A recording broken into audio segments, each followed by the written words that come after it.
Hari Om Shubhaji. Hari Om, sir. Today let us chant and contemplate on na bhasayate suryo. Na bhasayate suryo, na sasanko na pavakah, gatva na nivartante, dhama paramam mama. Na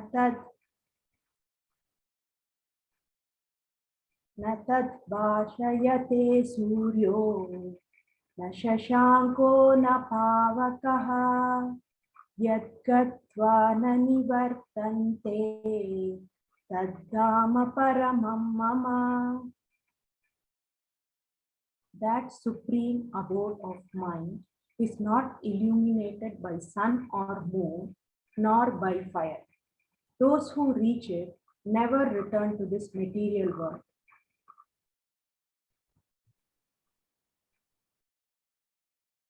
Very nice. Thank you, Shubhaji.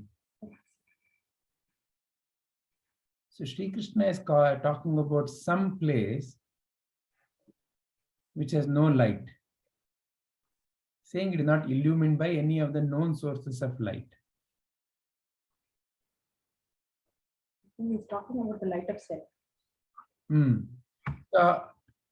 How do you relate to this? What is the clarity you have about this?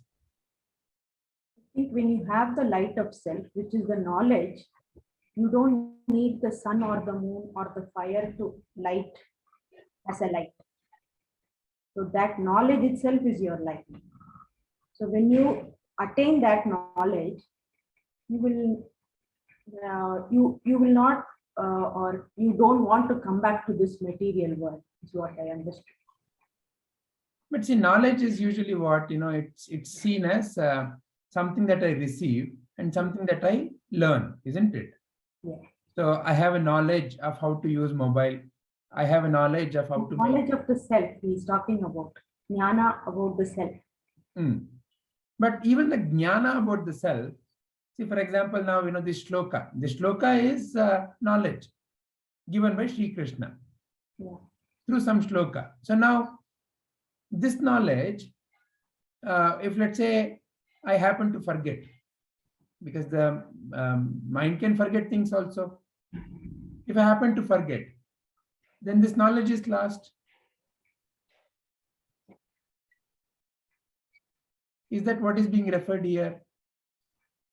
I think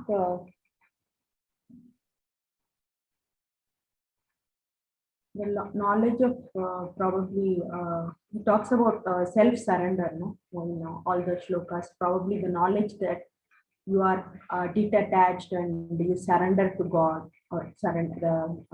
That is what he is talking about. So when that knowledge is attained, you will not look for other things in life. Perfect. So when you mean, that's good. But when you say is attained, what is attained? What is Krishna here pointing at? What is the supreme abode of mind? As if he's talking about some place. I don't think he's specifically saying any place, but it is our it is something like you identify yourself. That is when you attain that supreme self. I don't know. I'm not able to put it in the correct Okay, words. All right. Let's listen to others also. Yeah. Meanwhile, you can prepare your punchline. Yeah.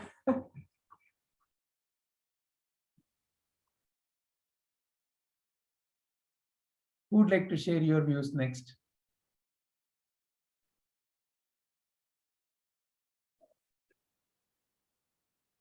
Yes, Rupaji. I agree with what Shubhaji explained.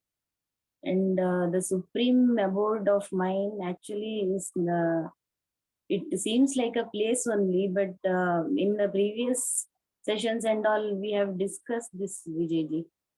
and you explained that I was talking about moksha and all, and like as if when one attains moksha, one will go to some place, but you had explained that it is not, the place is actually in our minds only.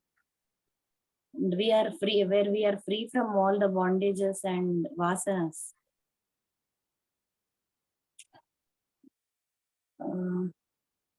And those who reach it never return to this material world. Means those who have realized themselves will not show any interest in the objects of the world. So, okay, so one is, you're saying it's a freedom from the bondage of the mind. Yeah. And second thing you're saying is, then they lose interest in the objects of the world. Yeah. They will be in that state only. So now, what is that state? What is that? Is it a state in the first place? What is that supreme abode, which is not illumined? Why is Krishna talking about light here? See, it is not illumined by sun or moon or by fire. Like Shivaji said, it is the light of the self. And it does not need any light, like the sun does not need any light because it is the light itself. So like that, Krishna is talking about that abode is light itself. Yeah. Meaning what?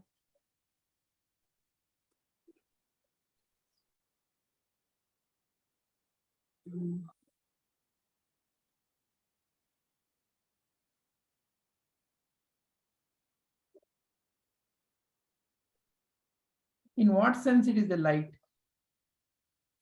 Is it something that can be seen by the eyes?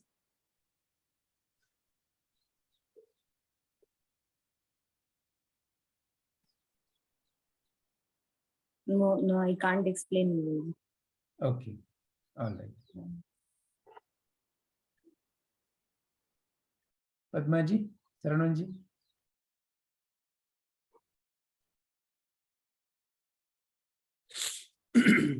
Okay.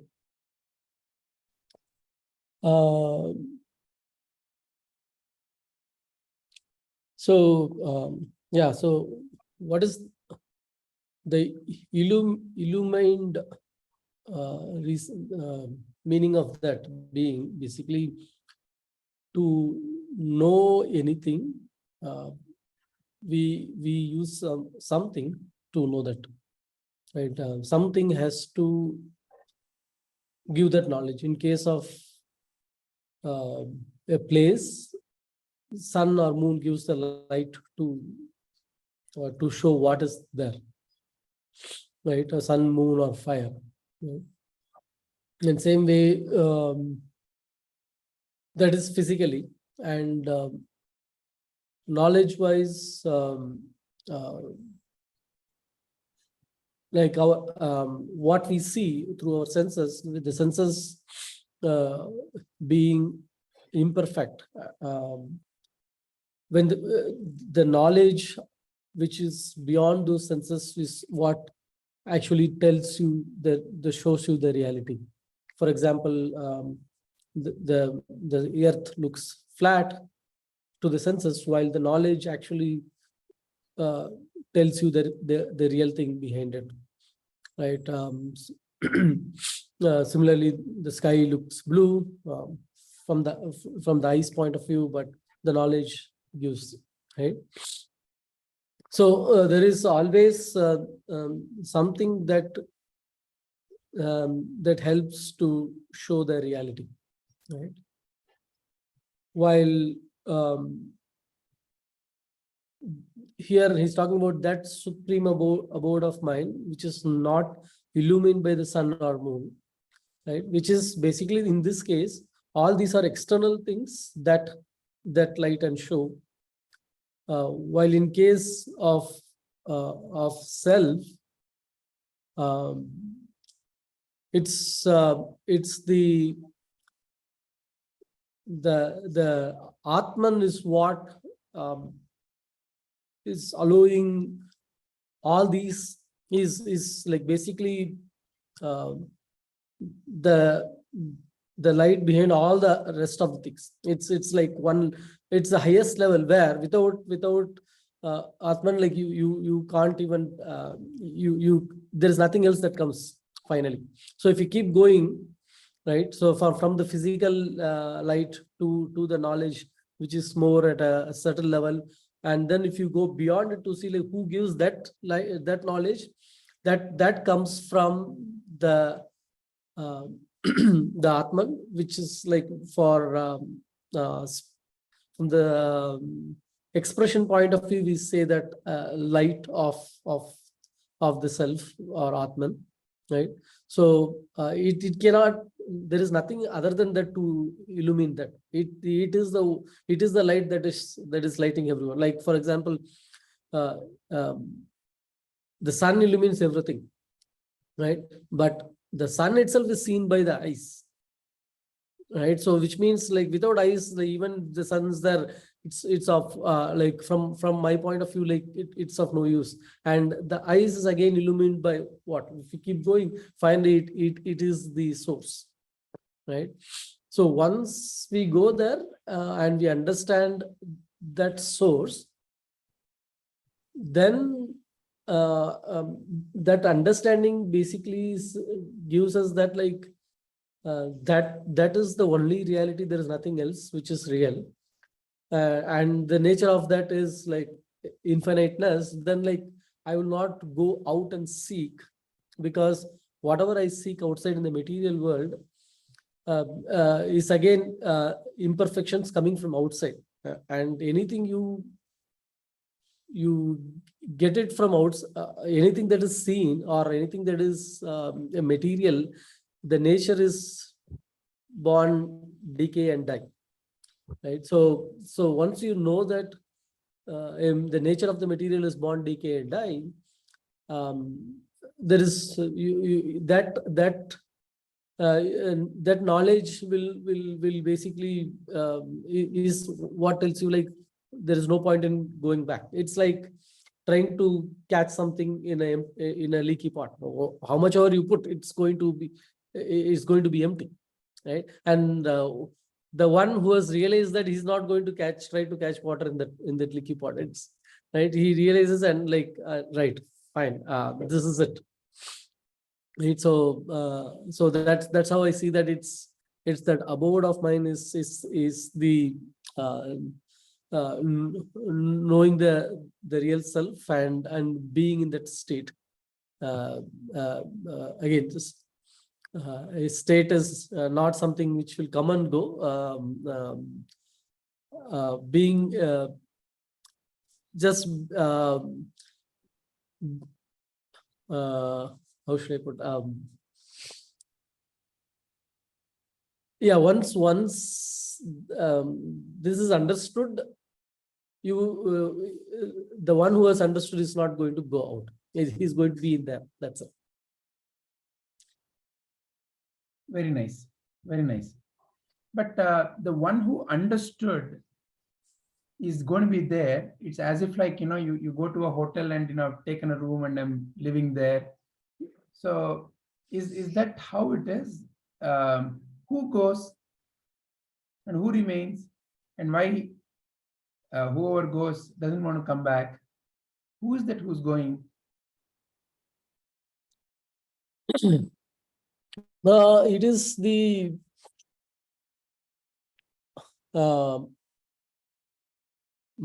mind that is driving the senses and the body, right?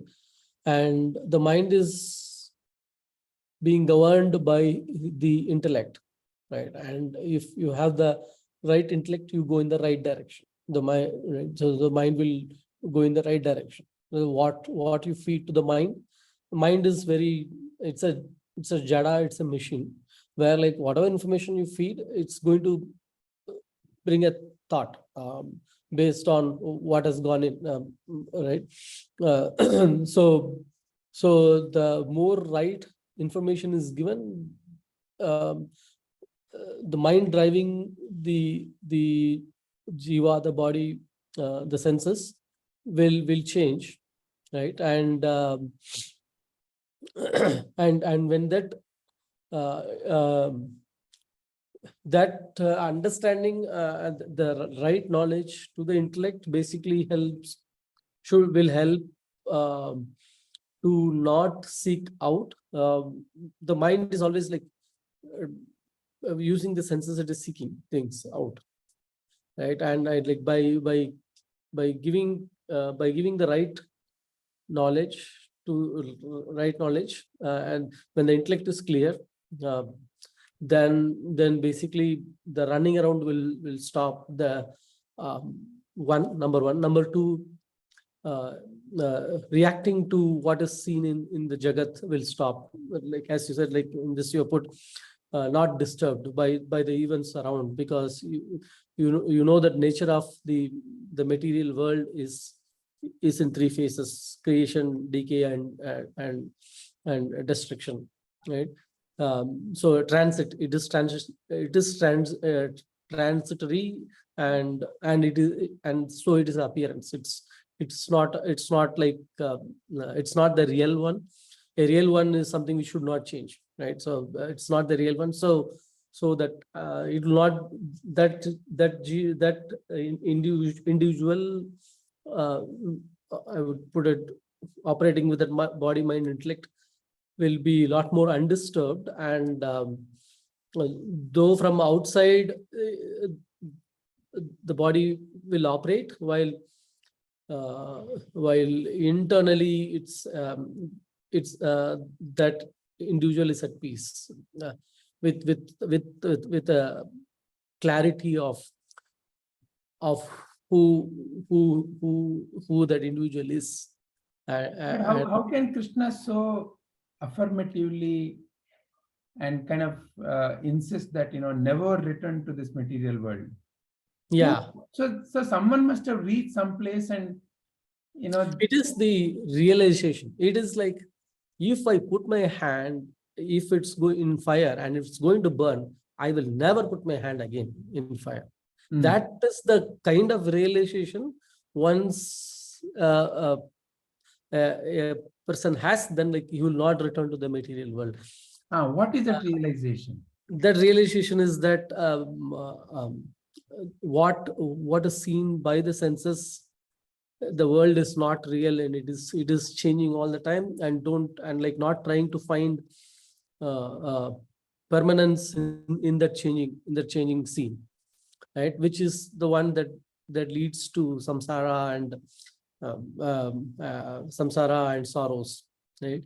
And all the time the mind is driving the senses to seek happiness, leading to acquiring material assets, and or like engaging in talks, or running around to places, right? Someone, if I have enough food with me, will I go out to eat? Right? If I have let's say the control of everything with me, will I go out to control? Right? So basically there is the feel of lack is what takes the individual from one place to run around to go seek, get, right? And once that realization is that strong, that clear, that there is like point of no return, that's a point of no return, right? So even if that realization is not that clear, it cannot be that like it's something you'll forget. Again, coming back to the fire example, I will not forget it. And actually, even I don't have to put my hand in fire. Even if I see one person suffering by putting the hand on fire, and that's enough for me to know that, you know what, never go to the fire, right? That's strong realization it is, right? And so basically that right knowledge to the intellect takes one to that supreme abode where completely undisturbed by the life which is all the root of all the sufferings, right? Life in the sense the world around us.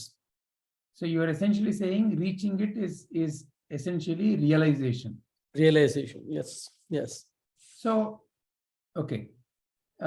But there must be someone who realizes, right? So, and that someone is you're pointing at who that is. Who are you pointing at? Who is the one who's realizing? So in this case,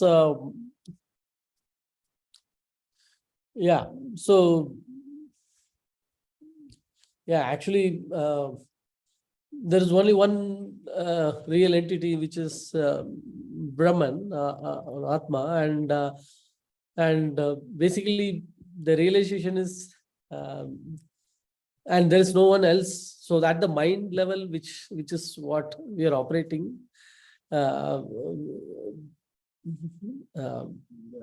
basically the right knowledge is given so that the mind knows where to look, and that's it.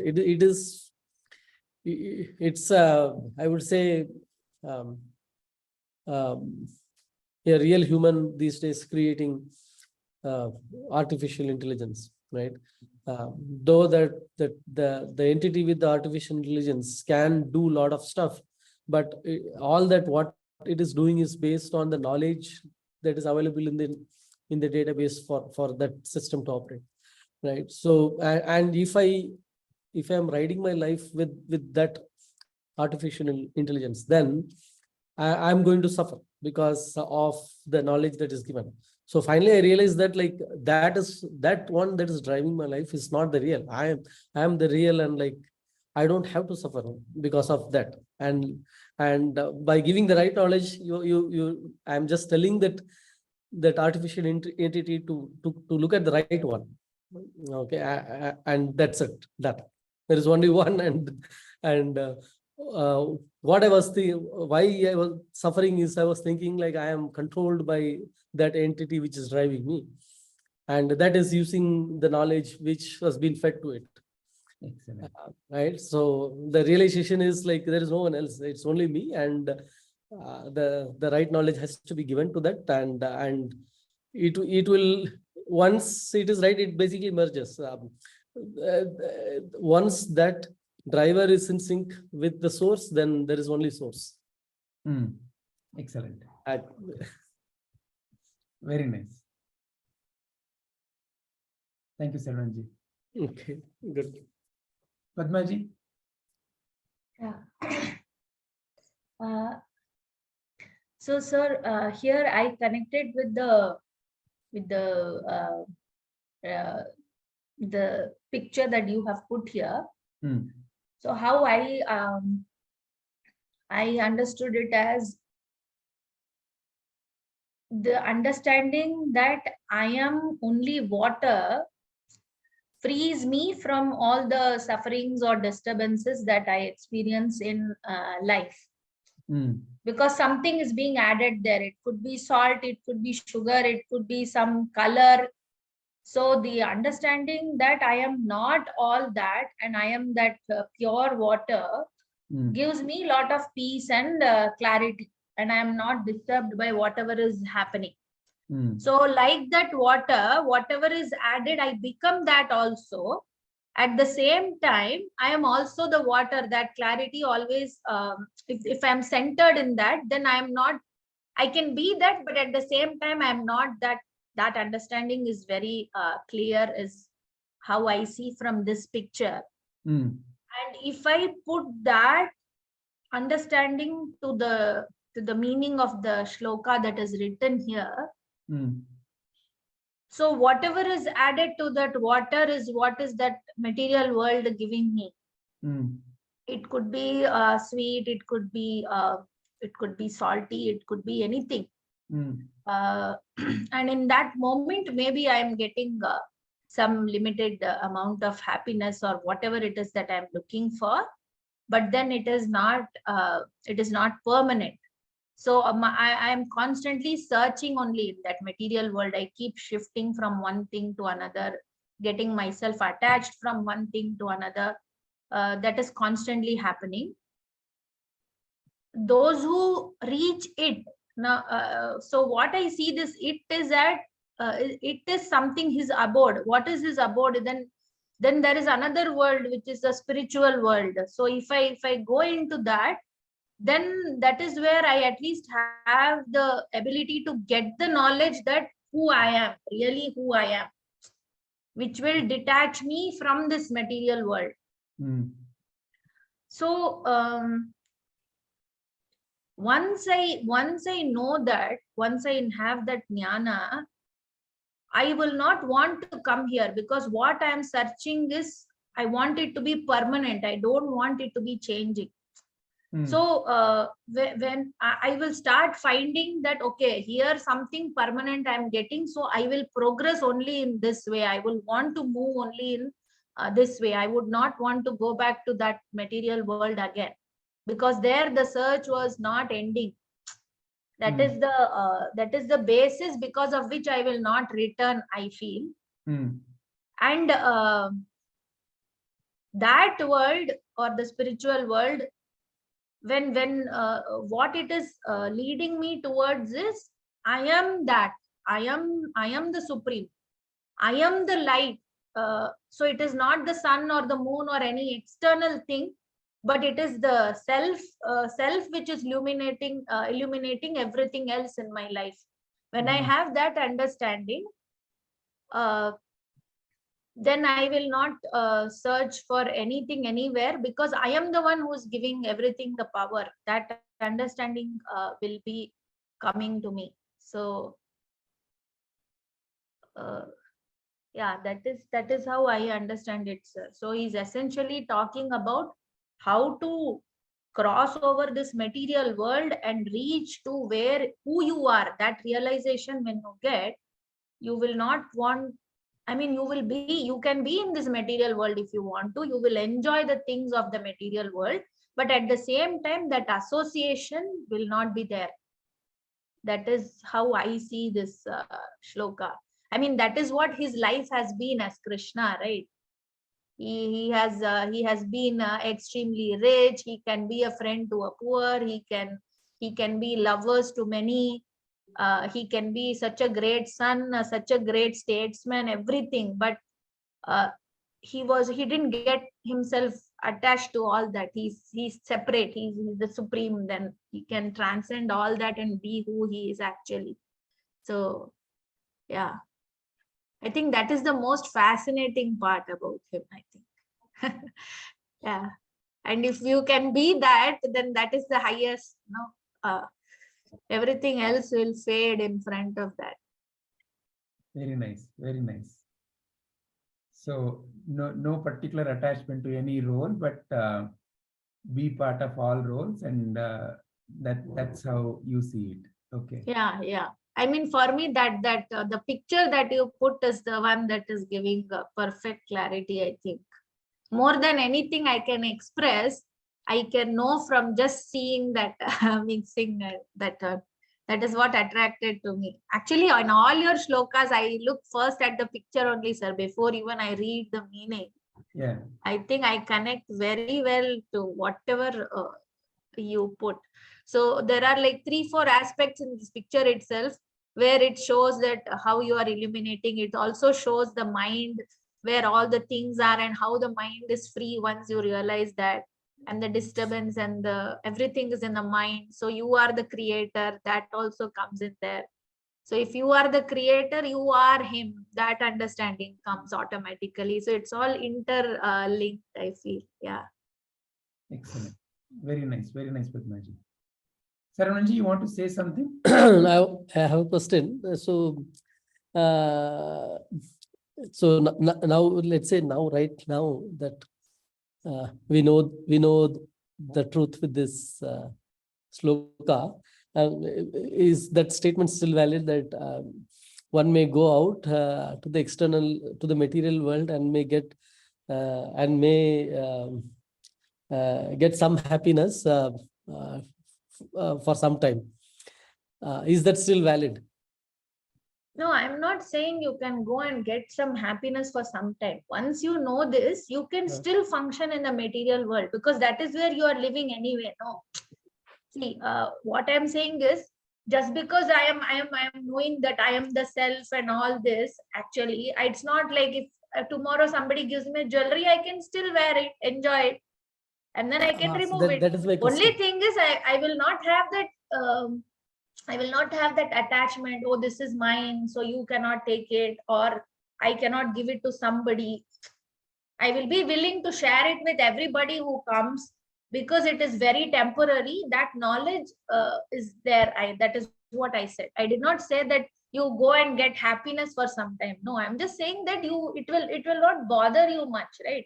There is not much great happiness also in wearing a jewelry. There is nothing. I mean, there is nothing not to enjoy also, is what I'm saying. You will be in a very neutral state, is what I'm saying. Nothing will affect you. So you will not be happy. No, I am always happy, is what I'm saying. Okay.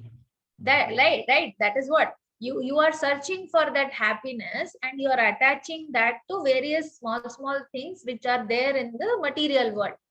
So when you get something, you become happy. That has been your journey up till now in the material world, or that is the journey in the material world. There is no permanent happiness. If a jewelry is giving you happiness, once it's taken away, you become sad, right? That has been the state till now in the material world.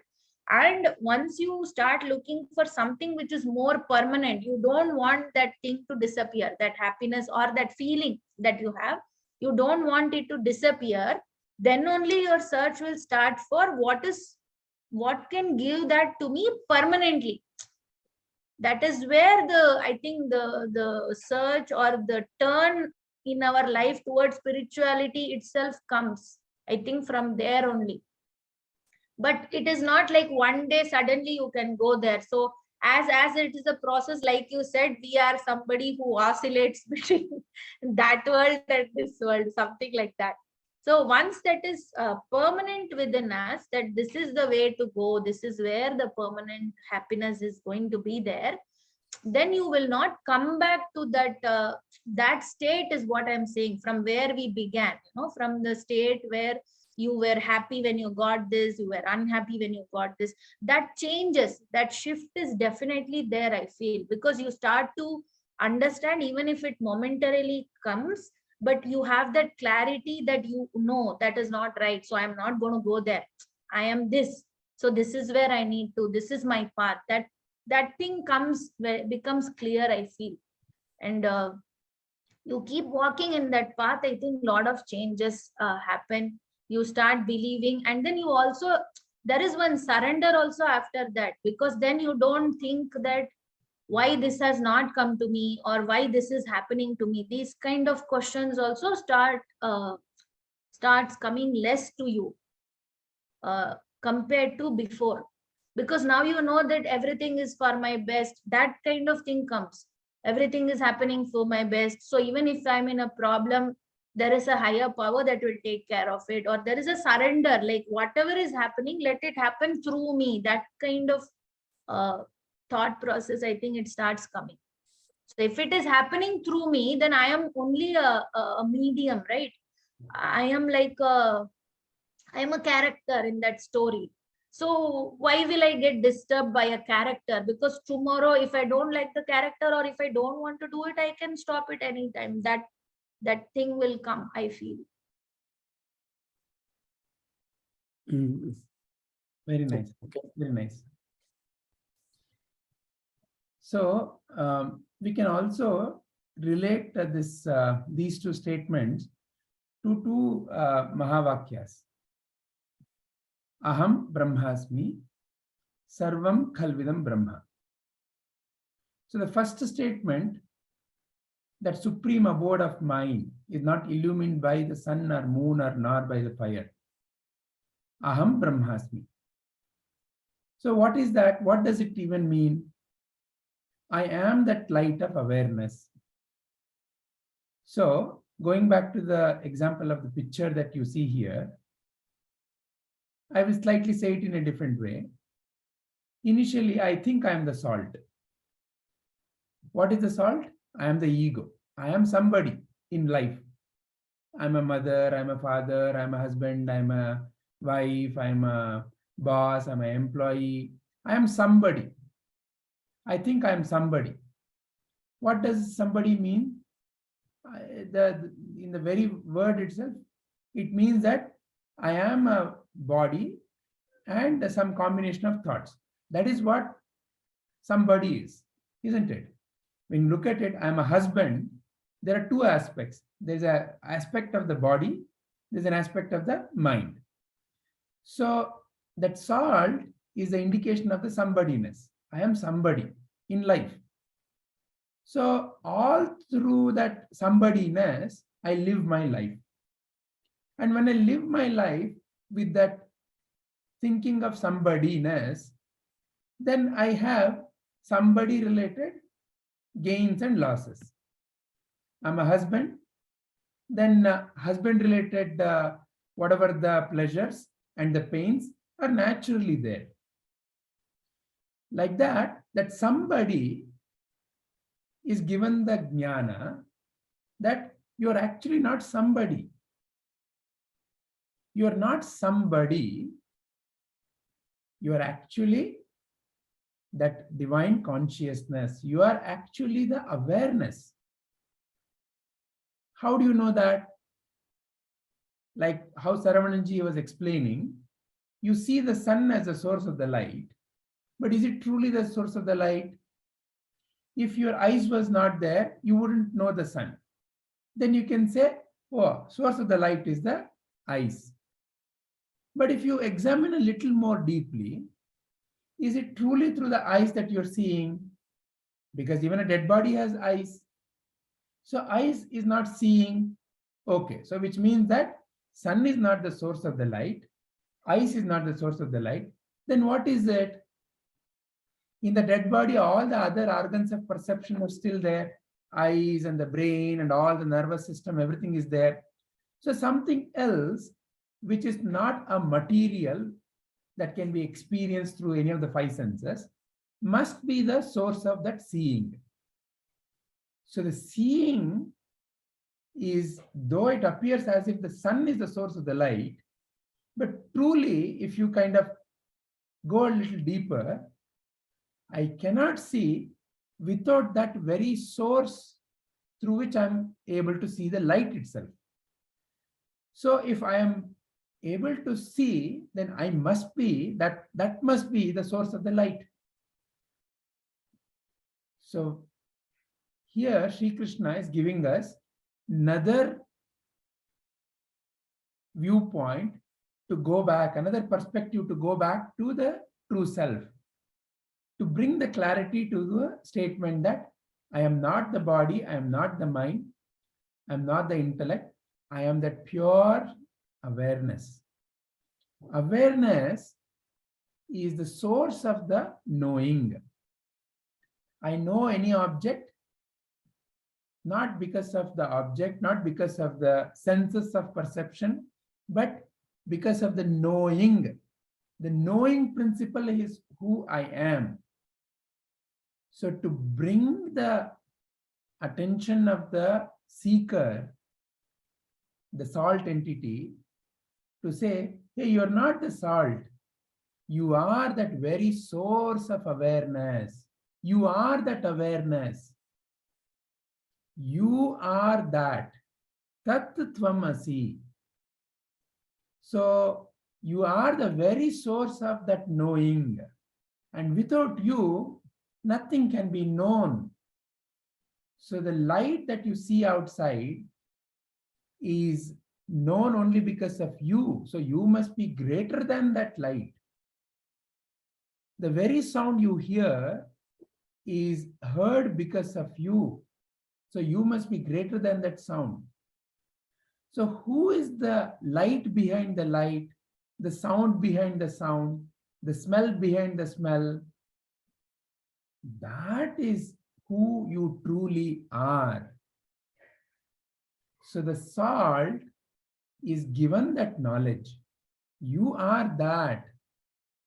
You've been thinking you are the salt, but you are that. Again, that analogy, we have to take a leap in that analogy. So if the salt is already thinking, then the salt is separate. Now here, the salt is nothing but the ego, or the somebody. I am a somebody.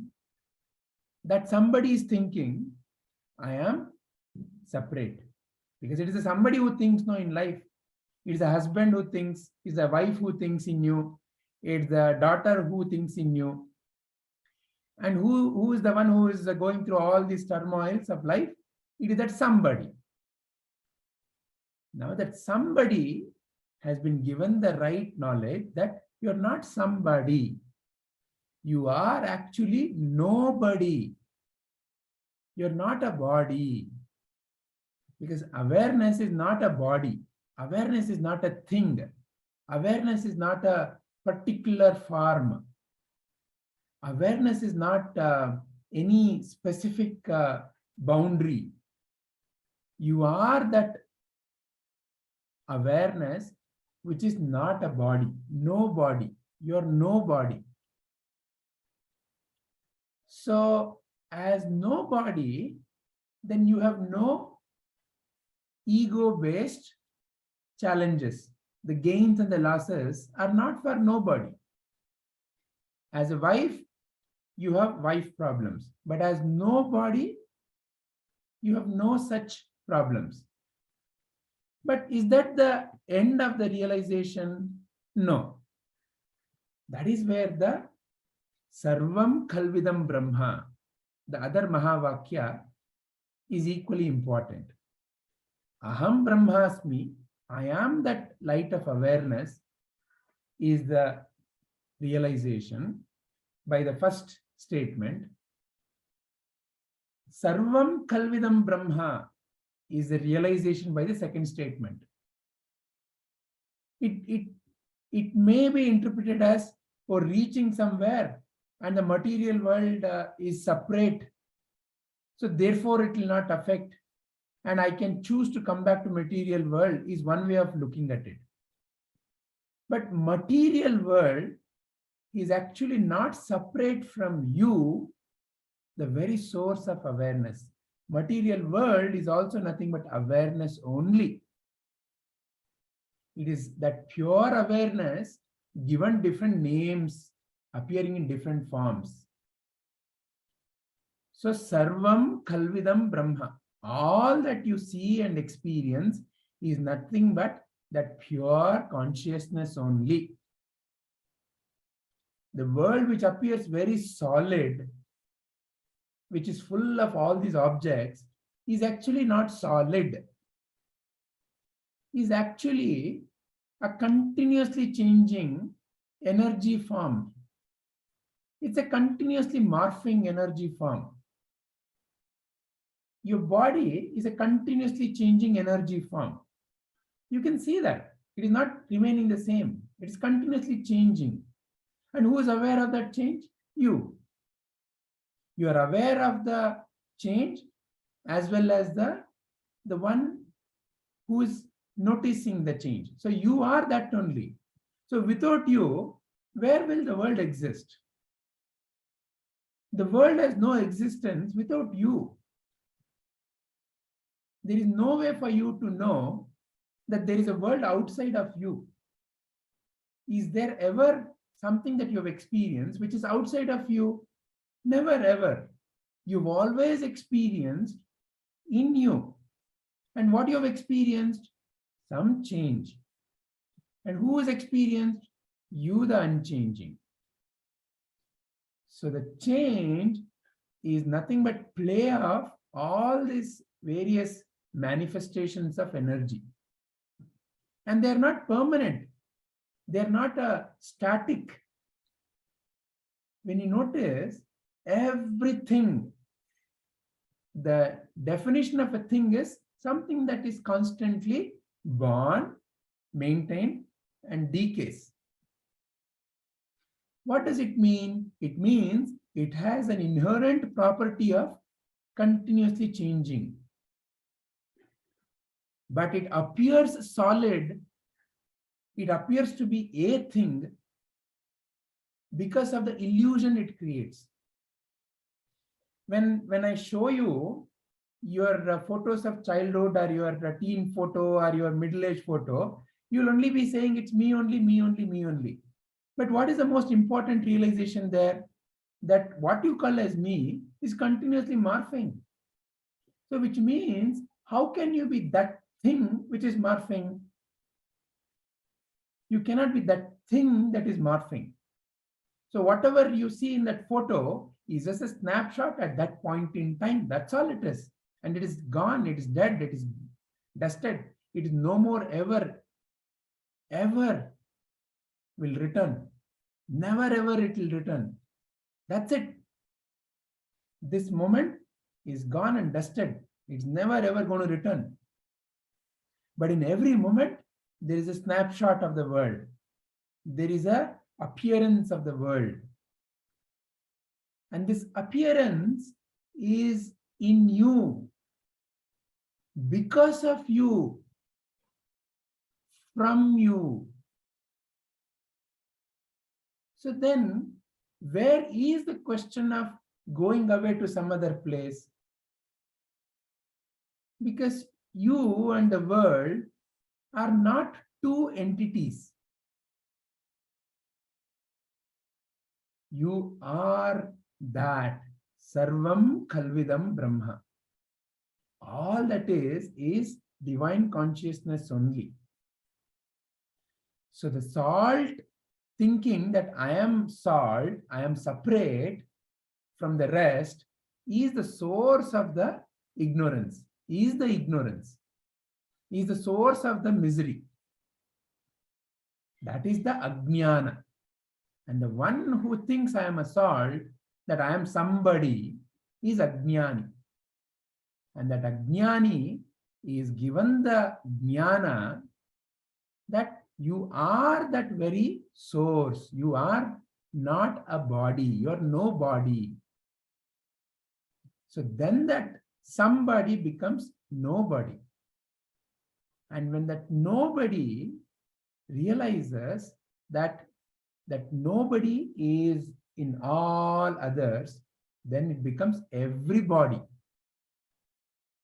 And everybody also has no problem. Where is the problem? Because, when I eat, I don't have a problem whether this finger gets nourished or this finger gets nourished. It is all part of me. Where is the separation? This whole thing is me. So therefore, when somebody appreciates, this whole thing becomes happy. When somebody gives a clap, this whole thing feels nice. So wholesomeness. So the journey from a somebody to a nobody to a everybody is the journey. And in that everybodyness, where is the point of returning? From where to where? Where is the point of, where is the question of any disturbance? No disturbance. Because the one who was disturbed was getting disturbed. The salt has now completely become part of the water. Is no more to be seen, is no more separate, is just being part of the water. And has no more self-identity. So no more social identity. So aham brahmasmi to sarvam khalvidam brahma. Because purely the aham brahmasmi, just stopping there, can give a sense of there is still a world out there, but I am not disturbed by the world out there. But the world is you. So the Purnatva is, you are not a thing, you are a pure awareness, and the world is a manifestation of that awareness. But the world is a changing form of that awareness. He is the Shakti. Shiva is the unchanging. And it is Shiva and the Shakti that are together. So they are not separate. And that is the Purnatva. So when Krishna says never to return to this material world, because there is no separation anymore. Because the sense of separation that there is I and the world and somebody called a God, this is the fundamental separation. This separation has vanished. Then there is Brahman only, pure awareness only. But only for the sake of expression, it is said. To who it is being said? To that salt entity. To who it is being said? To that salt entity. That salt entity is nothing but that ego entity. The one who thinks I am somebody. So this entire jnana is being given to that ego entity, which then has to use that jnana to become part of the water. Because you are the water. But I am somebody, that salt is the one which is making you feel you are separate. That separatedness is the cause of all disturbance in life. I, world, God. This is the separate. This is the separation. I am separate from the world and I'm separate from that God. So this merger, I with God, is the supreme abode of mind. Oh, I am that pure awareness. I with world is sarvam kalvidam brahma. So when all these three vanish, where is that illusion? It's in the mind. When that illusion vanishes, then what remains is pure existence only.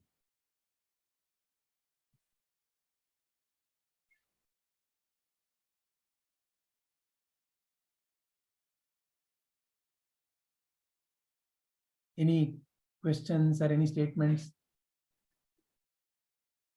Again, in one sloka, the entire Vedanta is covered.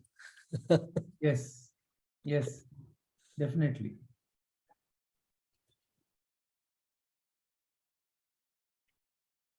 Each shloka is, in one sense, a complete pointer. Complete, yeah.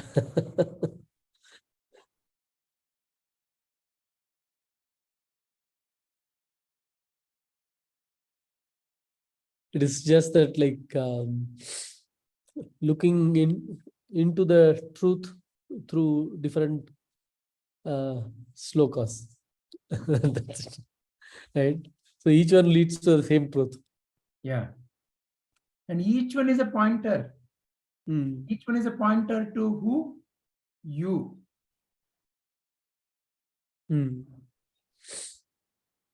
You as not the body and the mind. You as that very source of this knowledge.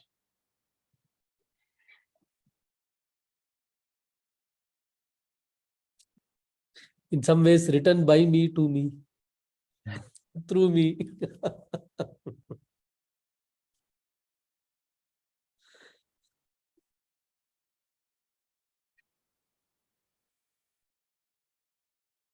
Where is Vyasa? In you. Who has given importance to Vyasa? You have. Yeah. If you thought this was useless statement, you wouldn't even have given your attention. Yeah.